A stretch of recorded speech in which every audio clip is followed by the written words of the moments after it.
I drove that car through winter storms, rear-wheel drive.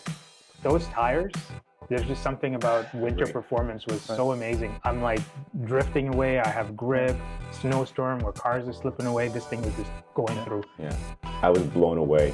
It was unreal. I tried to drift the car on the corner and it was like, it wasn't drifting. It was like holding the snow. I'm like, this is insane. Yeah. The car was slammed. The snow was just flying over the windshield and this thing was just tearing it up. Drifting is hard, man.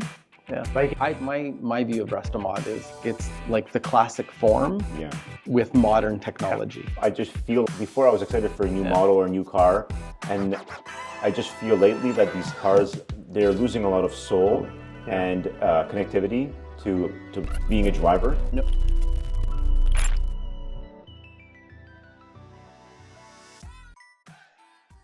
Hey everyone, welcome back to another episode of Car Talk. We took a little bit of a break. Things got busy with us, but we're back to another episode. And in this one, we've got three topics we want to cover. First, we're going to talk about the tire brands that we trust, whether it's winter, summer, all seasons. Second, worst trends in the auto industry, something that you felt passionate about. So we'll cover that. And finally, we'll talk about the retro mod market, something that Lucas brought up. So we'll cover that and we'll discuss and provide our opinions on those.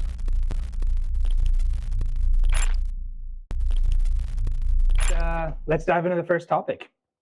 Tire brands you trust. So you were on a little bit of a tire experience. A paid junket. How much is that going to bias you in the next 15-minute discussion? Okay, well, a little bit. How was it? It was actually quite nice. Yeah. It was a well-run event. We were at the iCar. A little bit of context for you all. I think I put up a video already. It's the Pirelli winter tire launch event that they recently had at the iCar circuit. It was their mass market consumer winter tire. It's called the Winter Ice Friction.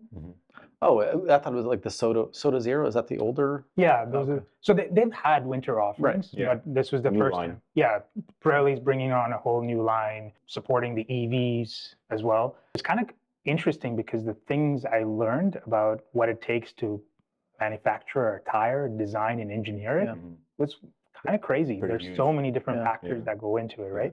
So yeah, I have a whole new appreciation for just tires in general. And the fact that Pirelli invited me to this was unexpected. And you know, when you go in and attend an event like that, especially one with a lot of information and background about manufacturing, quality, tire wear and compounds, you really think about what you put on your car, because we have these beautiful machines worth hundreds of thousands of dollars in some cases, and like, do you put on something just no name? Like Ling Long, like Lionhearts, or I think long time. No, I mean, they could be great for like a daily driver when you go 60, 70 kilometers per hour to work and back, but I mean, we push the cars on back roads, and you do some occasional track driving. The last thing you want is something to blow out or happen at high speeds. So it makes you think twice, right? It makes a good point on the value. You've got a contact patch that is like this, that is the final thing between you and the road. Yeah. And why, like you said, we drive expensive cars. Why cheap out on that part? Yeah. Right. Of all parts, why that one? And then the other probably point on just tires in general, like the age of the tires matters. Like a lot of people don't. So I mean, age is most important for you. I mean, you bought your tires 3 years ago? 3 or 4 years ago. Yeah. So I think my car's stored in a somewhat warm temperature. It doesn't see really any bad conditions, and I can't change the tires every 2 years because they're brand new. Yeah. So like I'm on year 4 on my summer tires, and they're fine. I don't have. And there's like it's in the garage. They're not like UV degradation. They're not in the salt where it's eating away at the compounds of the tire. So what typically has 10-year life on? No, like 5. Yeah. 5 years, the typical 5 years. Especially if you're using it like year round, especially. Yeah. I mean, I think there was some videos of earlier Courier GTs still rocking the OEM tires that they came with. And they were all cracked up and destroyed because people don't park them appropriately, or they drive very low. The compounds, after it's a 20-year-old car, the compounds are going to dry out and crack, and then people died because of having improper tire. And it's one of the greatest mods you can do for your car that will update it.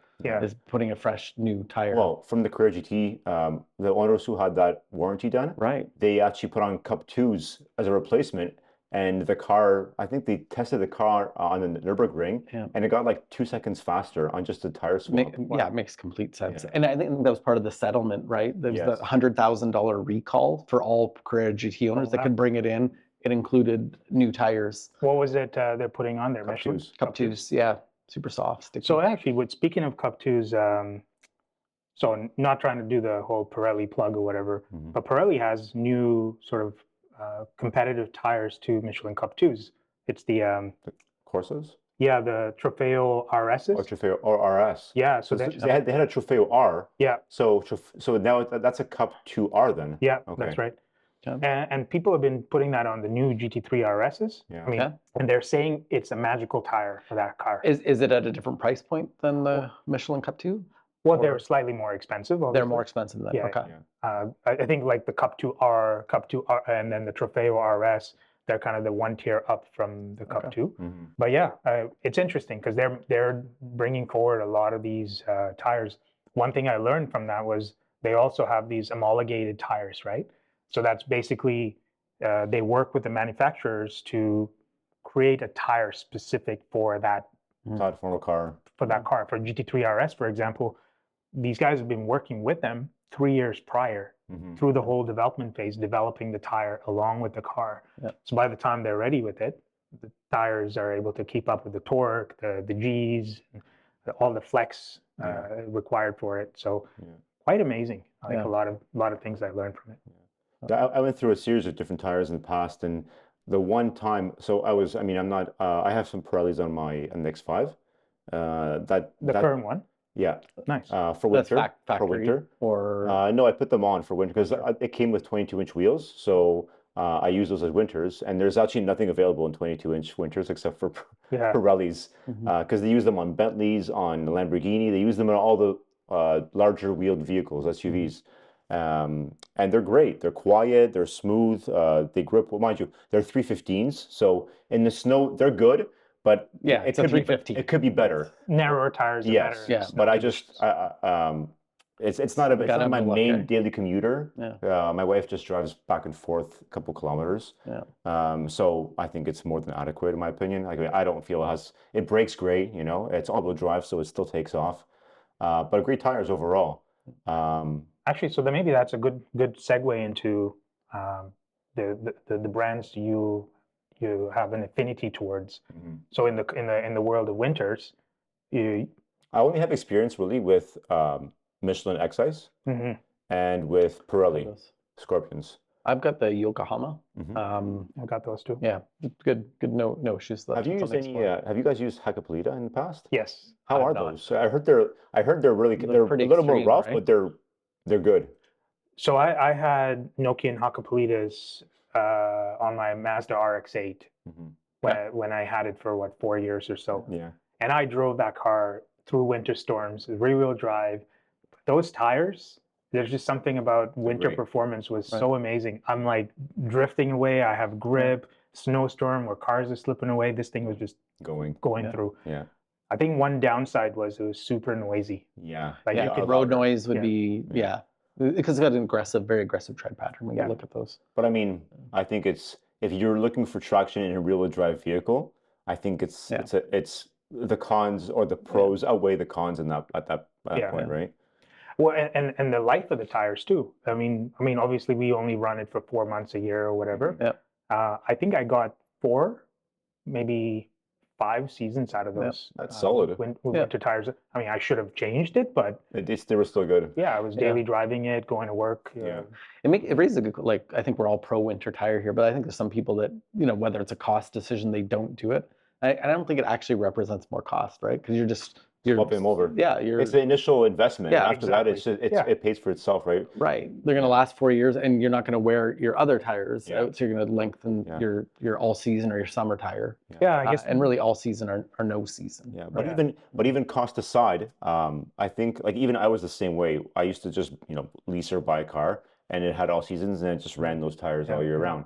and then I'd buy like a summer set of wheels and put on some tires on that, but I just keep the stock set as the winter Yeah, set. the winter set. And it was like, I usually bought all-wheel drive vehicles just because there's snow and there's bad conditions. But so they were okay in the snow until I bought a set of winters. Yeah. When we bought the 328 iDrive as a daily, I said, okay, I need some winter tires. So I put on some 205s, Blizzaks, and I was blown away. Yep. Like, it was unreal. I tried to drift the car on a corner, and it was like, it wasn't drifting. It was like holding the snow. I'm like, this is insane. Yeah. And after that, I was sold on winter tires. Yeah, I think with an all-season tire on an all-wheel drive car, you can get away from like accelerating. It's the braking. It's the braking. The braking is where you'll notice the difference, and that's where it really keeps you safe. Yeah. I think all seasons, for the first year, you're okay.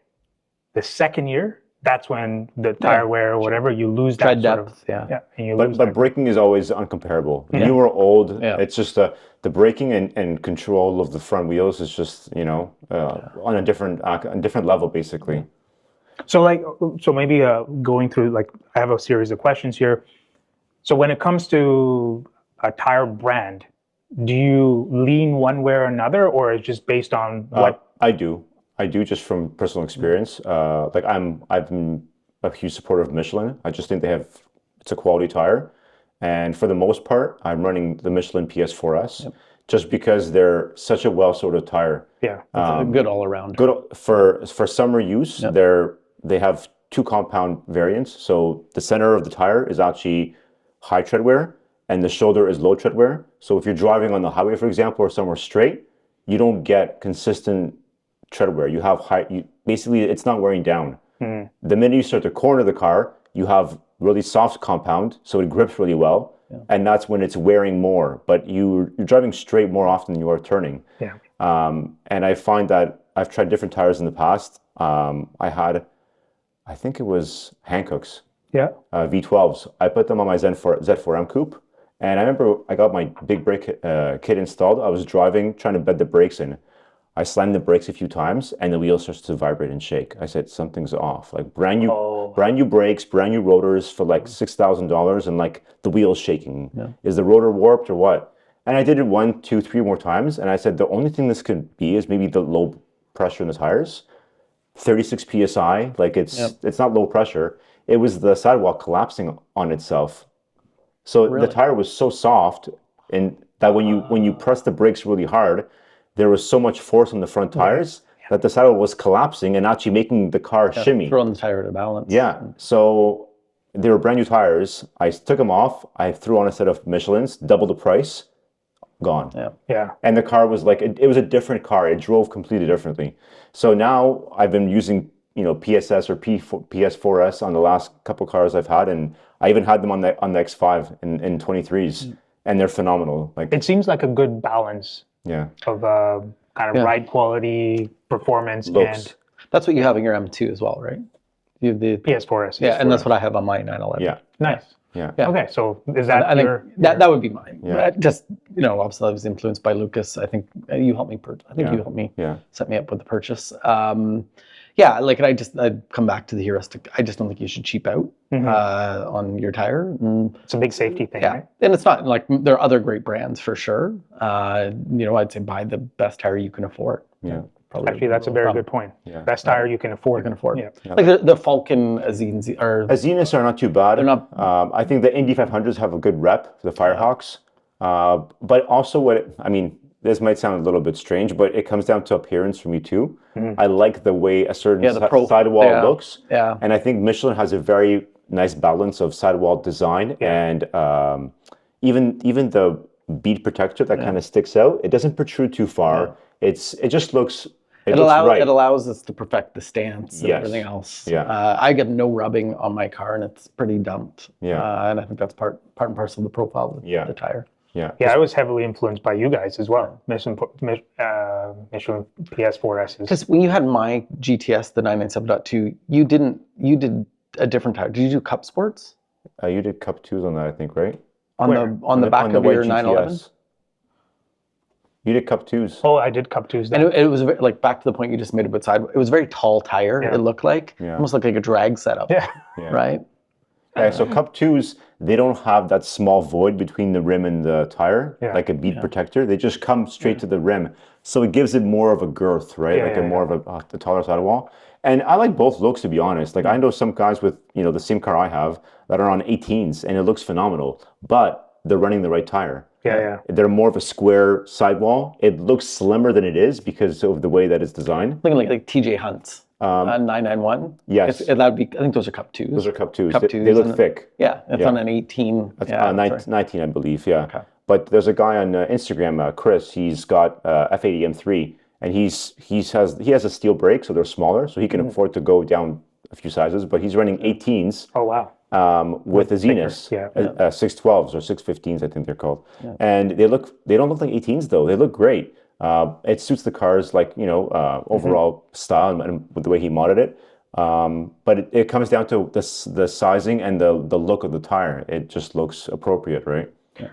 I guess it's sort of we had some experience with Pirellis as well, right? Like for summer tires, I think Peter was doing Pirellis on his 911, and it didn't fit the way we had expected, mainly because of that sidewall difference between Michelin and Pirelli. That's an important point. And every tire manufacturer, like the widths, they all may be 285 or 305, but it can actually, in true measurement, be different width. Typically, when I shop tires, I shop by dimension. So sometimes, like Pirelli might have an actual width of 11.2, and the Michelin is like 11 or 10.9, even though it's the same size. So you have to kind of look at dimensions, not just not just the size on the tire. That's true.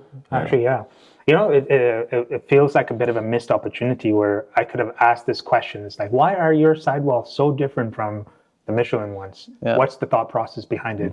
I didn't get a chance to ask that. I mean, there could be an engineering answer on that, right? Yeah. Maybe road noise. Who knows why they might do it the way they do it? Yeah. What about winter tires? What's kind of your go-to? I only had experience, to be honest, with Pirelli. Blizzaks. So Blizzaks, they were good, but I think it's hard to compare it because you're going from a 205 to a 315. So it's not a fair comparison, right? Like it's different vehicle, different chassis, different sizes. I don't really have any bad experience with the Pirellis. They're actually really, really quiet and smooth. So, I mean, I don't have complaints. I think for winter, my priority is more about the performance and the safety than it is about road noise and other factors. I agree. Yeah. Like, I don't care about the sidewall profile. I just don't, the car's dirty. It's covered in salt half the time. Yeah. I just want it to be safe so it can be buffed and cleaned up in the spring. It's not at a wrecking yard. I've had Bridgestone Blizzaks. I've got Yokohamas now. I've had Pirelli Soda Zeros. I've had all, and they've all been a great experience. And like I said, with safety top of mind. Yeah. I think the same thing what you said earlier was get the best tire that you can afford. Yeah. And I think in the winters, I didn't really care about performance per se. The safety was a primary concern for me. I wanted that grip, but I also wanted it to last a couple of seasons as well. Yeah. And it really depends when you take them off. Sometimes you see true. You see people driving in June. Yeah. When 20 degrees, tire, that's just eating the tire up. Yeah, it's a softer rubber compound with the winter tire. The heat, like the hot roads, just eat up. It melts the tire. But I think for us, at least, we're kind of do-it-yourself guys. Yeah. So like if I see it's getting warmer, I'll just go in the garage. Half an hour, I'll swap my tires over. A lot of people depend on shops and garages to change their tires. So like most people, they wait till the weather's better. So they wait till better weather. It's mid-April. It's getting warmer. It's nicer. They call the shop. They're booked for 7 weeks. Yeah. So now they have to wait till June to get their tires changed over, right? So I think the proper guidance on when to take the tires off or when to put them on is 4 degrees, right? Yeah. Like anytime if it's below 4 degrees Celsius, that's when the winter tire should be on. It's not always just precipitation. It's actual temperature because your summer tires, the compounds at -2, the tire does not perform well. Yeah. It's like driving on hockey pucks. Yeah. So that's true. I've always if the temperatures drops below -8 consistently for a couple of days, I'm out there getting it. -8, that's your number? Yeah. Okay. All right. I'm 8.2. But I've driven in like December in the M3 on a sub zero temperatures. Yeah, so it's above 4 degrees. No, below zero, like below zero. I've been driving the car. Below zero. And it hooks up really well. The PS4S? Yeah, the PS4S. They're honestly really impressive. Like, the car's making 600 real horsepower, and it's hooking up in second gear in -2. So here's a funny story. I think it was -8 one of these days in November. We took the GT3 RS and we all went for a drive. We went to Calivogi. I was so worried that these Cup 2s are now gonna. It was like 8 degrees. Turn into hockey pucks. It was like 8 degrees that day. Was it 8 or -8? It was like 5 or 6 degrees. It was warm. Well, don't forget, air temperature is not road temperature too, right? The black surface attracts the sun and will. It wasn't -8 throughout. It was just when we started, it was -8. Yeah. I don't think it was ever -8. It was below. He gets up at 5 a.m. though when it's dark for the camera equipment and gets set up. So. But then the sun comes out and warms up, and road temperatures goes up, and you're all good. Yeah. But yeah, no, that's. But you had a panic attack. Yeah. Yeah. You bought a paper bag. You're. It turned out I was surprised by how it performed. Yeah. And again, to your point, it's about as you drive, the tires pick up temperature, and the road temperature combines with the tire temperature, and it comes up to operating temperature. Yeah, and there's grip there. There's grip to be found. So it didn't turn into pucks, thankfully. Right. So car's still in one piece. Let's see, what else do we have here? We're going to basically say, do not do all seasons for winters, unless... Well, and in some places it's against the law. Like if you drive in certain provinces in Canada, if you're watching Go Back, you have to have a winter tire, designated winter tire for insurance, or you will get a ticket. Actually, how do you guys feel about studded tires? Because some provinces, for example, you brought up Quebec, they're allowed to run studs. And that explains the roads, how they're so garbage, totally. Right? But I mean, do you think it's overkill? Like, do you need, if you have winter tires, do you need studs? No. Like, where are you driving and you need studs? If you're in the countryside, okay, because it doesn't get plowed as often as you would in the city. But even then, I don't think you need studded tires for that. I mean, I don't think I've had a moment where I've been driving on a winter tire and said, I really wish I had spikes in my tires. You know, like I just don't need them. I mean, if you're ice, you're an ice road trucker, sure. Maybe you want studs in your tires. But have you ever ran them on your car ever? Have you ever experienced them? I've never driven studded tires. Okay, so I have. I drove them on it's a Subaru STI. Oh wait, I have. Yeah. Okay. Well, and so this thing was a tank. Okay, it was insane. I drove it, then my friend drove me in it. So he pushed the car to like the limit. Yeah. But we were going through like a foot of snow. The car was slammed. The snow was just flying over the windshield, and this thing was just tearing it up. But I mean, again, Did you feel like, because I see these videos of people ice racing with them, and it almost feels like they have more grip than you might have on pavement in a summertime. Yeah. Right? It does. It does. It's crazy. Like a different comparison, my winter mountain bike has studs on it, and like I have more grip. How much horsepower does it have? Oh, it's got. It depends on you. 2 horsepower right there. Depends on how much I had to drink the night before, but. It's awesome. It's very confidence inspiring. Yeah. So I did at the Pirelli event, we got to drive those rally cars, and they were on studded tires. Oh, really? And were you on a frozen lake or? No, it was just a circuit it was an oval circuit, but it was ice underneath it. Ice, okay. And ice and snow. But not on a lake. Not on a lake. Okay. Well, it would have been cool, but no. And it drove like I was driving in the summer. Yeah. No way. Yeah. But the thing is, we were encouraged to slide the car. Yeah. And driving a rally car and drifting. Was it manual or? It was a manual. It wasn't sequential. No, it was manual. Yeah. We just kept it in second and third, and off we went. But drifting is hard, man. Yeah. Like it's not the same as driving our daily drivers. It's sometimes the opposite, like the Scandinavian flick, where you actually turn the opposite way to engage the car. You use a little handbrake to get the back end off, and you're supposed to point. You know how you're supposed to counter steer? Yeah. They were telling me to do the opposite. Of counter steer. That's right. Anyways, just weird. You upset the balance of the car. Mm-hmm.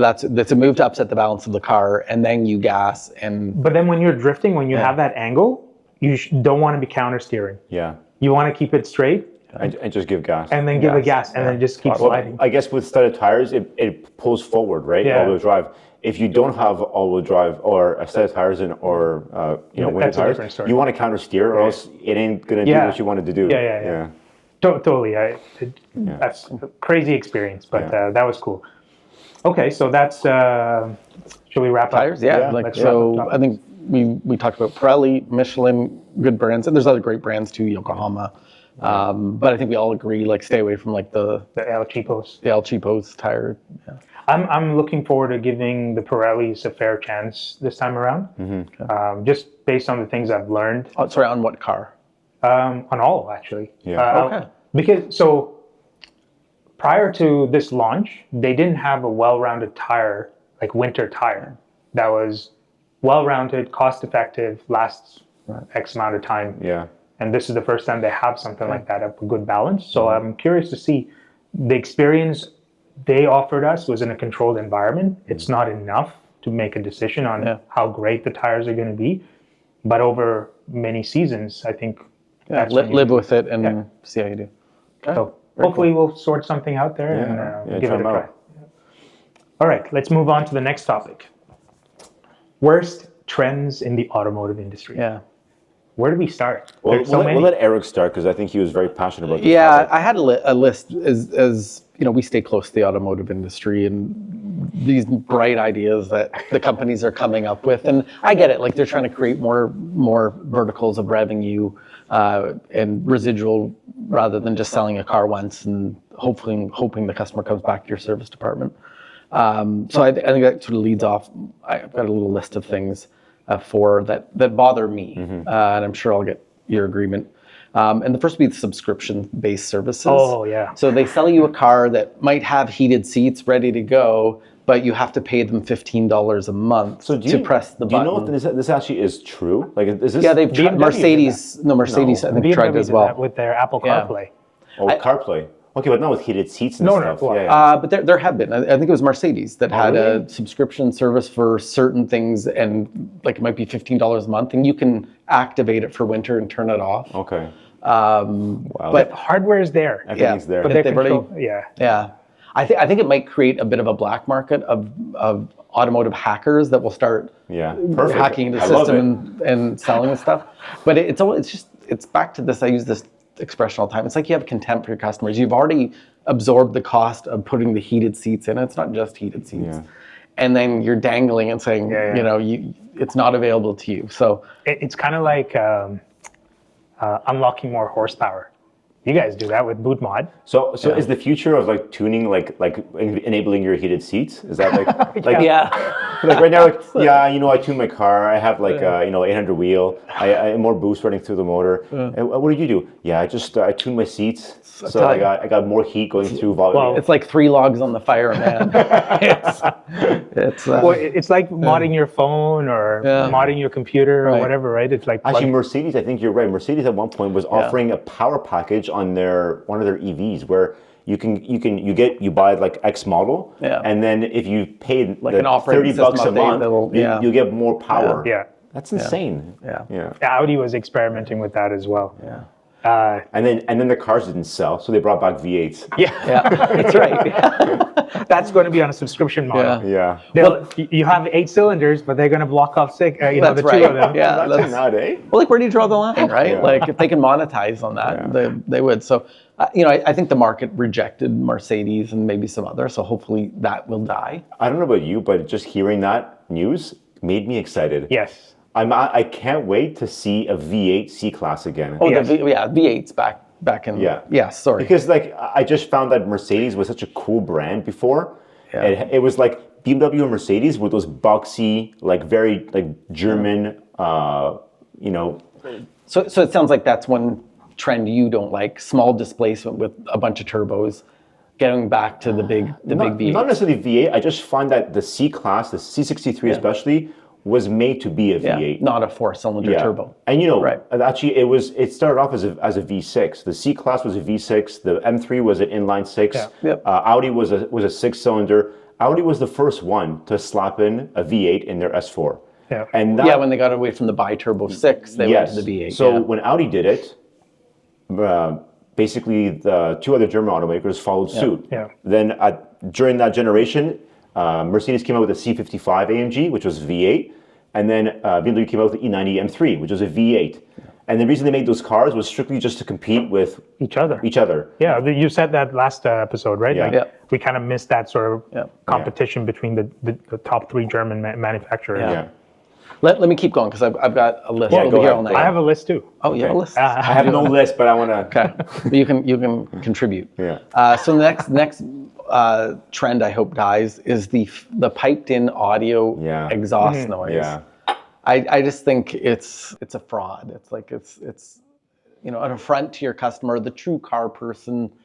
You're swapping it like, oh, what's that exhaust, Borla? No, it's Bang & Olufsen, my exhaust. See, a lot of it is to do with all these crazy regulation, the stringent regulations that they put on the manufacturers, and they have to find creative ways of making it more exciting.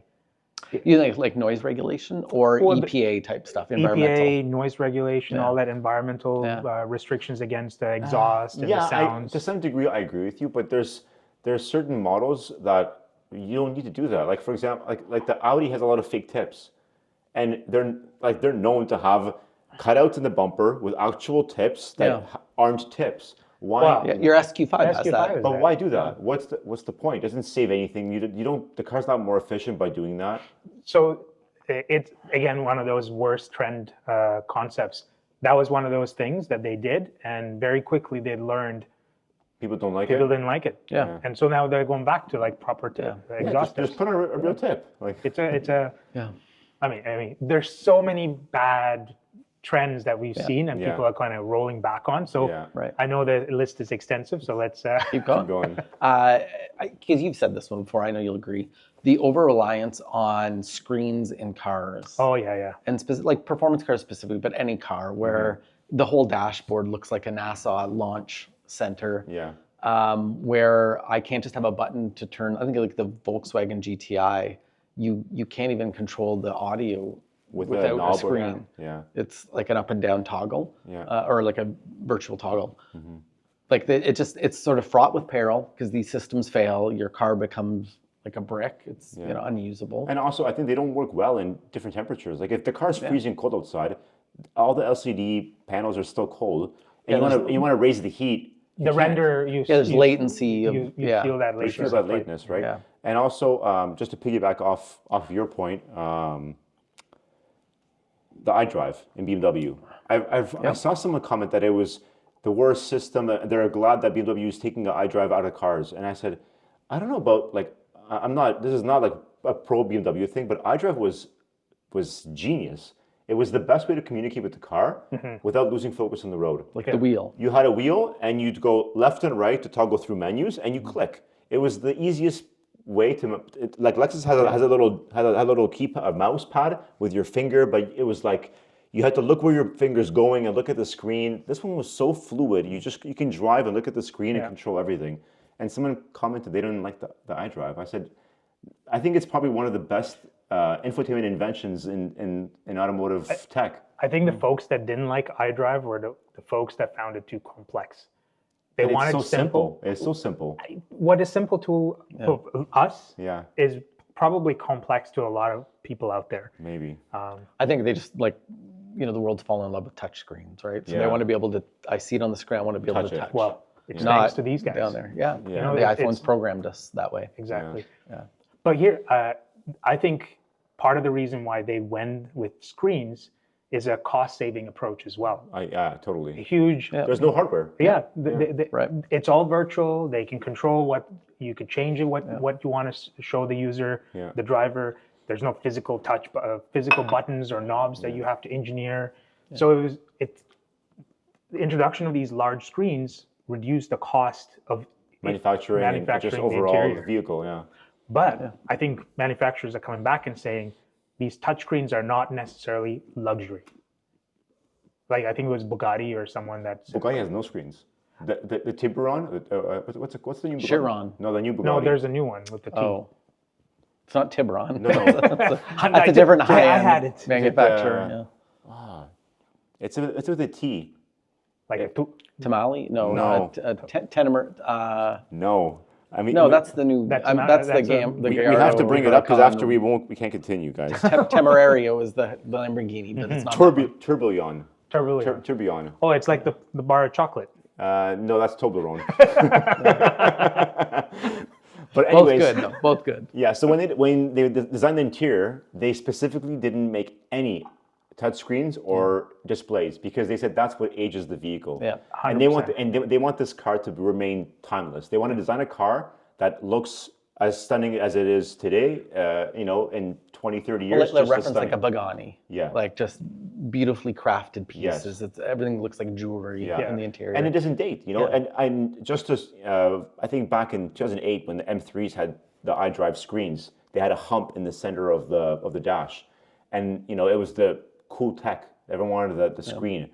And, the poverty spec was the no screen, just the iDrive with a small little display on your radio. And as the car aged, people were searching for the non-hump. They don't want the nav anymore because the car feels old. You want the no navigation setup, right? So even the Z4, when I got it, I was hunting for the one that didn't have the screen hump. I didn't have it. I didn't have it either. I know. And that gave it that kind of clean, minimalist look. But it also raised the value of the car. Yeah. Like after like 10 years down the road when the car was older, the car was worth like $15,000 more. Wow. Yeah. Okay, so we're aligned. The proliferation of technology screens in cars, specifically sports cars, takes away from the experience. Yeah. I have one last one, and then I'll turn over the floor to you. But it's okay. It would be CVTs, like the overuse of CVTs. That's not a trend. But hold on. That's a Nissan thing, though. But wait. In particularly like sports-oriented cars, like the WRX. Yes. So did you know it's not just the new one? Since 2022, the Subaru WRX, which is pretty like part of the performance STI, stalwart. not the WRX. The STI. Anyways, but no, since 2022 though, the WRX has had a CVT. Yes, it has. And a manual. There is a manual option still. Yeah, but if I'm getting an automatic, you mean you get a CVT? Yeah. Oh yeah. So I don't know. I just like, though it's not a performance transmission, don't put it in performance cars. Yeah. I don't know the bit. I mean, the use case for it is probably one of accounting, not user experience.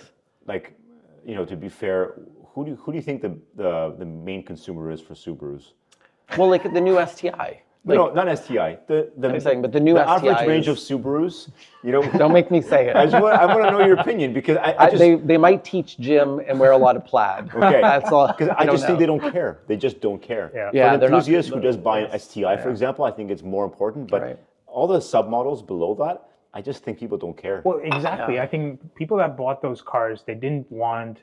It was all about the comfort. They didn't want to know.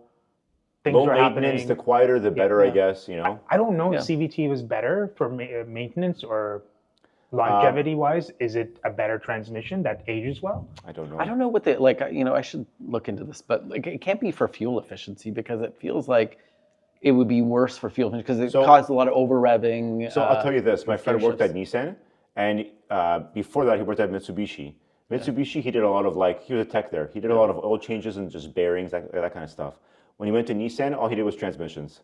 So I'm assuming it's safe to say that they're not very reliable. Okay. Yeah. So it's not a maintenance. It's probably a manufacturing cost. Yeah, simpler to manufacture, engineering-wise, less moving pieces, prone to failures. I guess. Yeah. Okay. So that is, I think I gave you 4. Yeah. And I mean, I could talk of the overarching one might be the electrification of vehicles. I was going to. I'll back because I'll leave something for the rest of you. No, that's okay. I have one before you make your long list. I don't have a long list. Okay, I have one thing. Start stop. Oh, Why are they still making start stop? Yeah. I don't think a single sane person goes into the car and doesn't disable it or try to turn it off. I agree. Yeah. So there's a study that showed that stop start technology is more polluting. I believe it. It's polluting the environment more than not having it. Because you're firing the car up every time, right? And starter wear and probably other problems. But let's say not for the car, but for the environment. Yeah. I think starting the car, like when my truck starts, it gives it like a big, there's quite a bit of a roar coming out of the That's the a cold start. That's a cold start. No, even when it just the auto start disables, it has to start again. It almost pushes out the exhaust, right? Instead of just idling quietly for, I bet you there's probably the science would say if you're stopped for 3 minutes, stop is good. Yeah. But if it's just the regular traffic light that's 38 seconds. Should there be a sensor for that then? Should the car just turn off or enable start-stop after sitting for 2 minutes, or like should there be a buffer for that? Well, the first thing I do when I get into my cars, turn it off. Yeah, I do that. My Lydia's GLC, same thing. I turn it off. Because I find it frustrating. It is frustrating. Like the Cayenne, for example, it'll come, like if I don't have it off, it turns everything off, and all of a sudden the steering is stiff. I can't control it. I can't move it. Okay. So the nice thing is in BMW, it'll memorize it. Okay. So the minute you turn it off once, it stays off. Okay. So in other cars, like I remember my Raptor, it was like a procedure. You get in, you start this, that, auto stop off. Like it was almost a sequence you had to memorize when you're driving the car.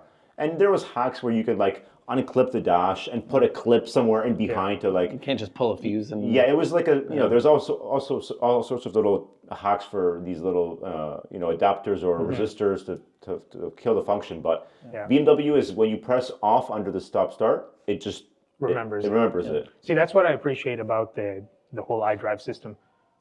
It feels more advanced than the Porsche and the Audi ones. No, it's hands down more advanced. It is definitely more advanced.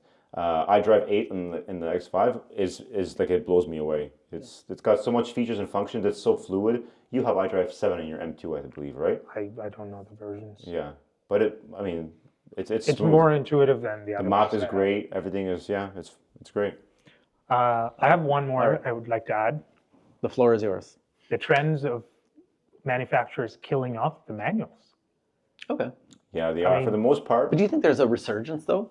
I agree. So this is why I brought up the next topic is because of this. Yes, there are some valid points we can get into. Yeah. So keep going with your point. I mean,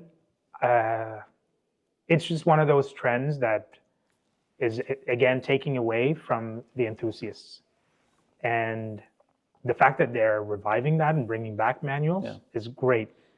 To me, I would pay a premium to get a manual, even if they offered that as an option. A good manual. A good manual. Because a lot of the justification for why they're saying we won't do manuals anymore is there's no uptake. No one wants a manual. That is definitely part of it. But I think also, like back to the EPA guidelines, environmental, that's why I think Porsche's big PDK push was to help meet emissions guidelines.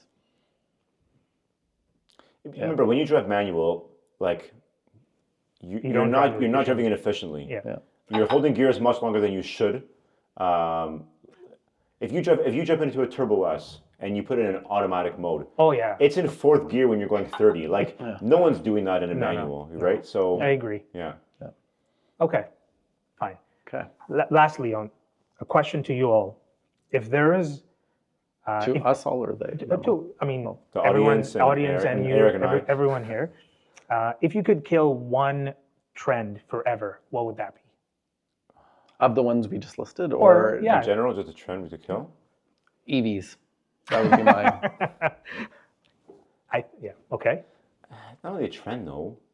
Is it? It's not really a trend though.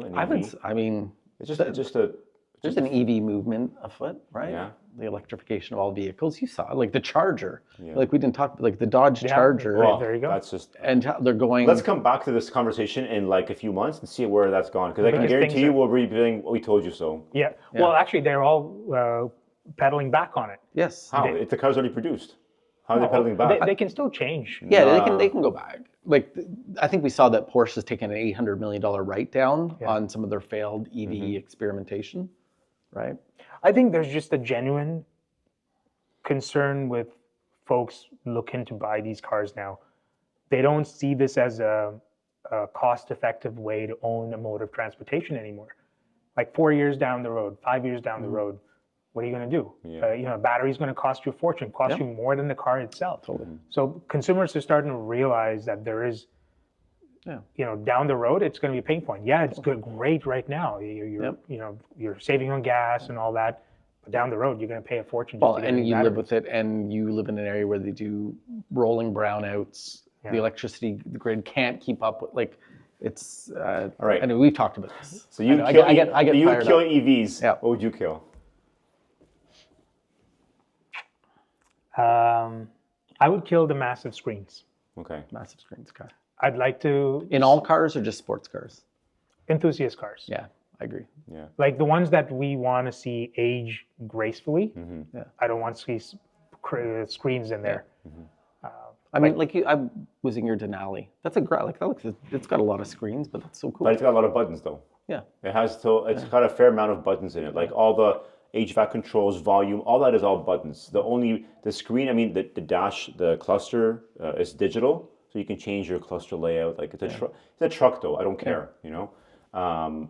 But I agree. I would also vote against more buttons. There's not. Yeah. I don't even mind having a larger screen for a Navi or a map, but like cluster, keep it analog in a sports car. Yeah. I just don't think a digital cluster is the way to go in a sports car, especially like Porsche. They're making a mistake with the GT3 because that's like a very important car to their brand.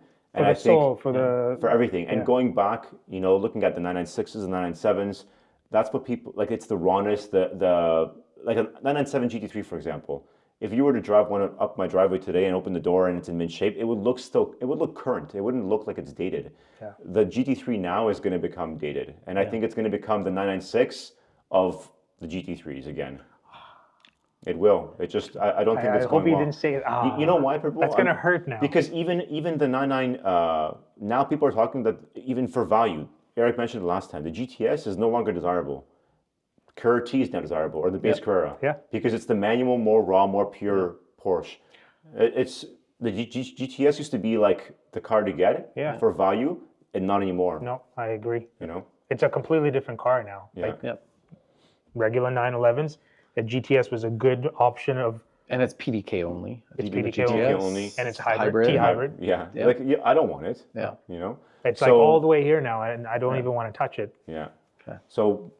You know, Porsche decisions aside, I just wish all manufacturers would just kill the buttons and screens in their sports cars. But the one quick story on the screen concept, I was dropping off Chloe at school, and there was a Range Rover Velar through a snowstorm.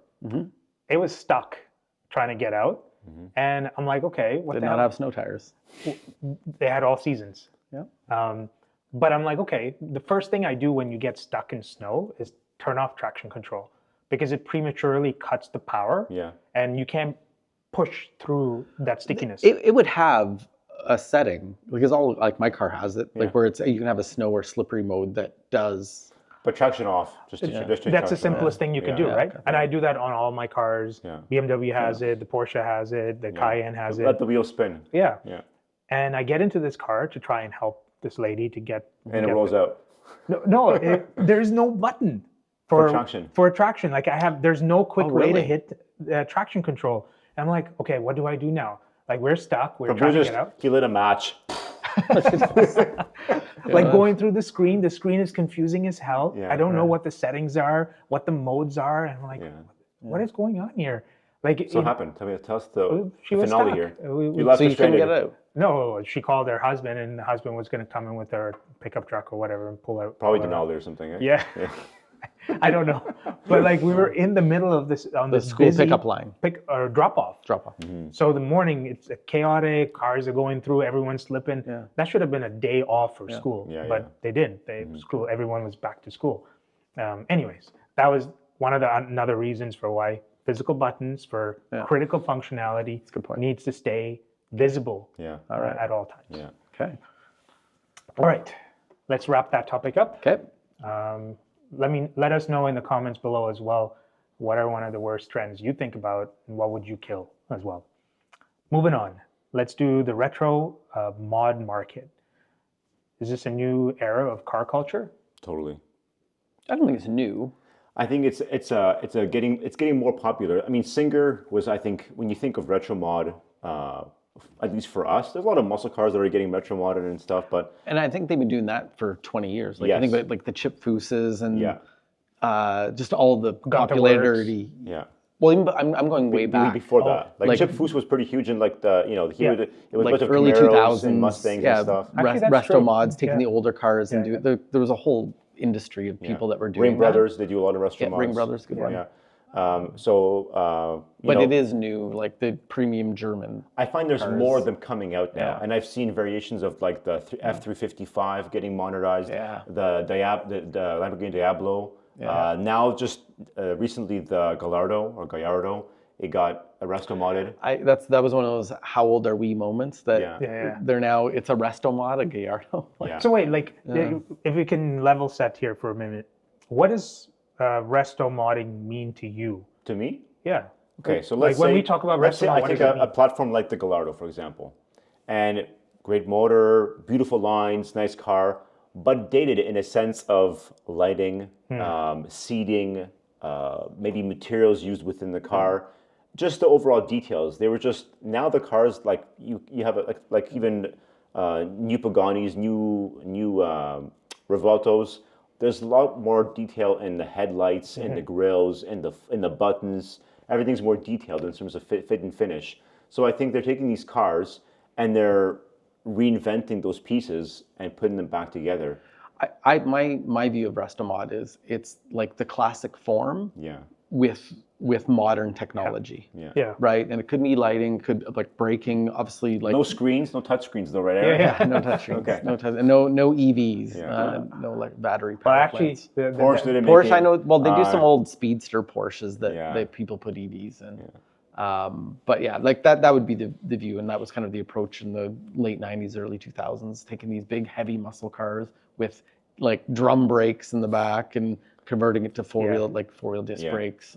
So like the old cars with the modern tech, it basically the soul of an old car with all of the performance of the new tech. Right. Whether it's brakes, better injectors. Suspension. I think the biggest thing too is for driving experience is the transmissions, like we mentioned. All these new cars, you buy a new Ferrari for $400,000 and there's no manual option. And I think for someone who's a purist, like they have to go, I mean, there's lots of vintage Ferraris that are manual, but they're $1 million plus. Like these things are worth a fortune, right? So, would you retro mod an F430, kind of like make it feel like it's newer or nicer, but have the manual gearbox? Well, these companies are doing that to other cars, right? So you have the rawness of the car, you have all the analog buttons and clusters, but they're all redone in beautiful bezels. Singer I think, is a prime example of a company that is doing it right, because these cars are OEM grade. They're not even garage builds. These are factory built machines. I would say they're probably better than OEM grade. They're better than a Porsche. Well, it's also like 10 times more expensive. Price aside, it's a well sorted. Retro modded car, and like we saw the DLS at the Montreal Car Show. I think 2 years ago, I guess, or the year past. 3 years. And like the fit and finish blew me away. Like the carbon ceramics on a 964. The wheels are fitted perfectly with the fenders. The interior, the interior is what always gets it for me. Even the glass had a scoop inside the. It was so well executed. I mean, to your point, I think for me, oftentimes the wow factor is the interior.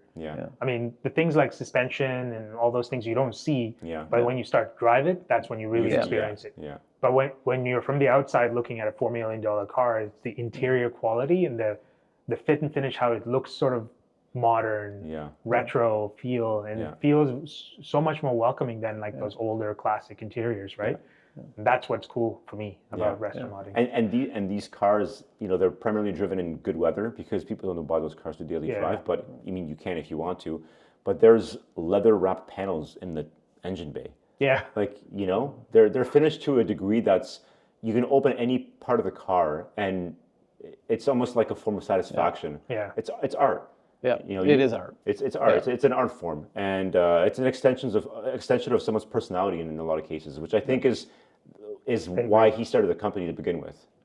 I mean, would manufacturers be looking at these sort of Skunkworks project, making these Restomod versions of their old classic cars? Isn't that a trend? That's telling. Well, they are, but I think their lawyers are certainly looking at it and saying a cease and desist. Well, Porsche with Singer. But tell me, why doesn't like Porsche or BMW or other manufacturers go down that route? Why don't they take go back to bare bones, bring back a 964 sized car, maybe it has to be a bit bigger here and there, make it wide body, make it more does Porsche Sonderworks? Have I got that right? Gunther Works. No, there's Gunther Works, but there's like an in-house Porsche where they have very special cars, like they brought back like that gold Sunburst gold. Well, maybe I don't. Where I think they built a new, I think it was like a 993. Yeah. But it was brand new. Oh, really? Actually, they even have, I think every few years they have a project between dealerships. They basically go out to all the dealerships and say, hey, restore a car. That's right. I don't know if that's what that... Because Mark Motors was doing one. Yeah. I remember. Like all across, I think there's like 4 or 5 dealerships that were making those cars. Mm-hmm. It's a bit of a time sink and money sink for the dealers, but you do one nice. So it's going to bring enthusiasts to you. Yeah. It'll get you allocations. Yeah. So in the 911 world, you've got Singer's probably like at the peak. Yeah. You've got Gunther Works. Yeah. There's plenty more, but actually I don't know the names off the top of my head. Well, that's not really Emery. It's not. So there's a few of them. Yeah. And I think there's from the Porsche world, you can get cars for half, if not even a quarter, the price of a Singer, with still a very good build. It'll give you the look. It gives you the seats, the interior, it's all done. Not to the level of maybe it's not as Singer, but it Singer. looks phenomenal in my opinion. You know. I think Europe has the most number of Restomod brands. I think the U.S. has a handful, but I think there's a good saturation of them in Europe. I think North America has quite a handful. Yeah, like a lot of private collectors and stuff and garages. I think in Florida they do like Land Cruisers. I know we're talking about sports cars, but they restore those old Land Cruisers. And it's a brand new interior with like all like the tech, but the old vintage body, you know, or Broncos. Yeah, Broncos. Like people pay $200,000 plus for a vintage Bronco. Yeah, it's true. And it's got like airbags and ABS and all these, you know, all the modern tech and starters and a new motor that's reliable. Yeah. So then to your question that you asked, bringing the concept of Broncos, I mean, for a moment there, it seemed like manufacturers are bringing back the classic kind of names. And saying, there's a lot of cachet with the brand Bronco or Land Cruiser that they can capitalize on. Even the designs are kind of staying true to its original form in some way, right? Yeah. Well, and OEM manufacturers are doing that. Like the Mustang looks very much like they did a revival of the 60s Mustang. The new Land Cruiser, since talking Land Cruiser, kind of looks like the one from... back to it. Yeah. And I think, not yet, I guess, but BMW, there's the new one that's electric that they debuted, has 1,000-something horsepower. Yeah. So EV aside, it was debuted as like the new, I guess, language for the company, but they're going back to a shark nose. Yeah. And I think if that's the right move for BMW, that's where like the hood goes and then it comes back in. Yeah, like leaning forward. Yeah, I think that was what, even like, I mean, there's extreme cases like my brother's E34, but even like the 7 Series, the E38 from Transporter, it was still shark nose. It was still very lightly tapered outwards, and it had that very aggressive and BMW styling that people knew, right? Yeah. Bring that back, you know? I'm actually curious to see what the next generation of 3 Series and M3 it's going to be huge. I think that's what's going to make a big difference in sales for them, I think, right?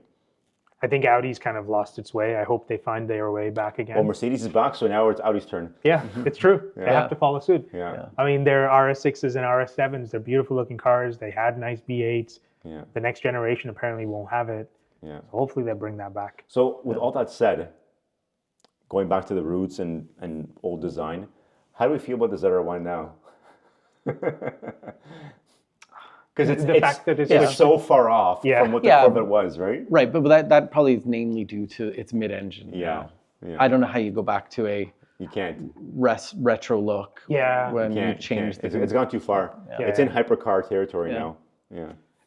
It's a new level, but I mean, I think the idea is that you could still take those old cars. Imagine a C7 Corvette. I've seen they've taken a C1, C2 and put it on a C6, C7 chassis. Yeah. Or just even like a C7 with a better interior, with a modern looking interior. That would see, like when we look at those cars, we see the Z06, ZR1. We're like, oh, so amazing! It looks great. It sounds amazing. And then we go inside and you're like, I don't know if I can live with So this. I don't know. I go like we've talked about this a lot. Like, but you accept it, right? Because you're getting 505 horsepower at 60 grand, and it's a great handling car. You've heard of Mormito? Mormito, yeah, they do. Mormito. So they have a whole new I guess line of retro mod lighting now that they're coming up with. So they do lighting for the C6 Corvette. They do it for Ferraris. They do it 997 Porsches. Porsches. They do a lot of the round taillights and the F355s and so forth. They have them. They're nicer red lenses with LEDs and their smoke centers. They're still very OEM, but they're just modernized, right? So I think that's where it's going for in terms of like all those cars that we feel are dated. Like the C6, you said the interior sucks or the details suck. Well, that's where these companies are going to make, I think, good money on these mods. Yeah. I mean, if I got one for a good price and we dropped in like 40 grand or whatever just to do the interior all over with whole new design, that would be pretty cool. Yeah, I would think.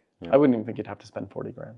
Like seats, what, 8 grand? Well, for me, it's the dash. To me, I have to take the dash, ship it to Poland, get my buddy at AMX to reupholster everything in Alcantara. Okay. I would do it interior, so it's nice. Yeah, that's true. And then it really would be a one-on-one when you're rocking your New Balance. They'd be wrapped in Alcantara, though. Actually, no. If he does that, he breaks from that sort of stereotype. Yeah. It's no longer. Correct. I still want to see in jean shorts. Okay. Cut or whatever their Daisy Duke. You got to have strings falling out. Okay, so cut. So you wanted to bring what point did you want to make with the Restomods? What point? I just found that as a car enthusiast, I'm looking at new cars coming out and new designs, and I don't feel the same way. Yeah. I just feel like before I was excited for a new model or a new car, and I just feel lately that these cars they're losing a lot of soul and connectivity to to being a driver. No, nowhere does this hold more true than Ferrari. I think modern, like who's buying a new Ferrari? It's just I don't see the value in it anymore either. Yeah, 458 or older. So I mean, this is one of the reasons why I appreciate what the M2 is. It's kind of a nod to the old, like the retro kind of look that they're trying to bring back. E30 box defenders kind of style. Yeah. So, I mean, I appreciate it. I think a lot of people are trying to change it and bring it back to like the F87 look and all that. Now, that's not for me. Yeah. I like the sort of retro modern look on a car. Yeah. Okay. Anyways, should we wrap this up? Let's wrap it up. Yeah. Let us know what you all think as well. What's your favorite Restomod?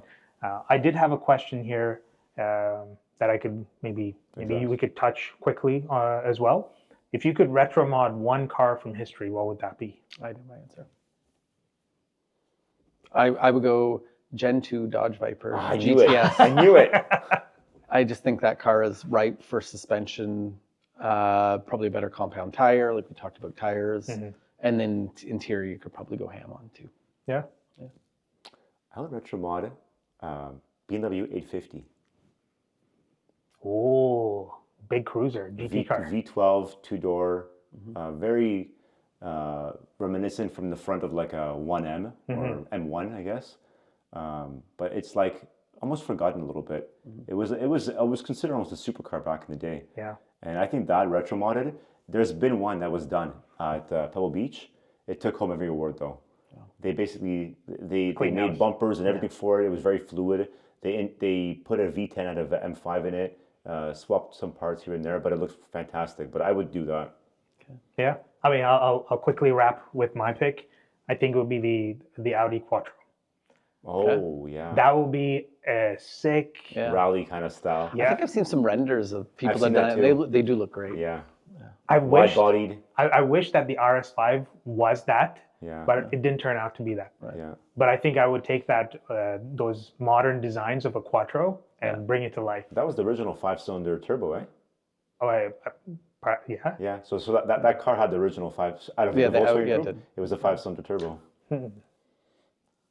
Would you put a V8 in the retro mod of that? No. Why? True. Because the 5-cylinder turbo sounds awesome. Wow. I think it's a great sounding motor. Actually, that's what's in the TT RS as well, right? 5-cylinder turbo. It's a Rabbit motor with the turbo. I put an LS1. All right, let's wrap this up. What do you all think? Let us know what your favorite car to retro mod will be. we'll wrap this one up. I hope you all enjoyed this one. We were sitting in Lucas's home today. Pretty cool vibe. Thank you for different scenery a little bit, eh? Yeah. Thank you all for watching. Like, subscribe, do all those things, and we'll see you in the next one. Thank you all. Okay.